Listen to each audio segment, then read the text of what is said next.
Encontrar un trabajo de por sí ya es difícil, pero encontrar un trabajo para las personas con discapacidad o con algún tipo de discapacidad es todavía más complicado.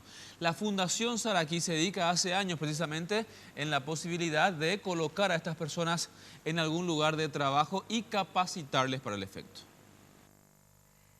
En un mundo cada vez más competitivo, ya no basta solo con contar con un buen currículum para ser elegido para ocupar una vacancia laboral.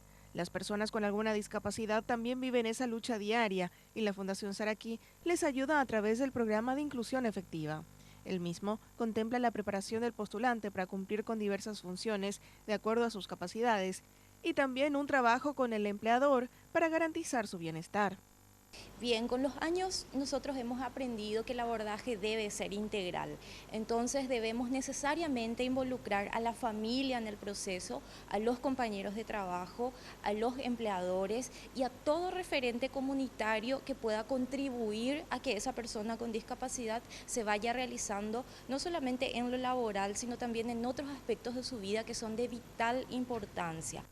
Como complemento a la inclusión laboral, Saraquí también ofrece el programa Plan de Vida, el cual a través de jornadas de capacitación otorga a las personas con discapacidad herramientas útiles y prácticas para llevar una vida independiente.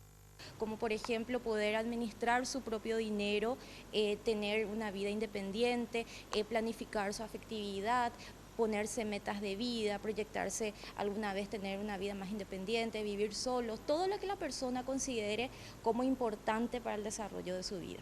Actualmente, son más de 50 las personas que aguardan un puesto de trabajo digno a través de la base de datos de la Fundación Saraquí, y más de 60 ya fueron beneficiadas con el programa, logrando su efectiva inserción laboral. Los interesados en conocer detalles y participar de los programas de la Fundación Saraquí pueden comunicarse al teléfono 021 2021 55 o contactar con la Fundación a través de las redes sociales.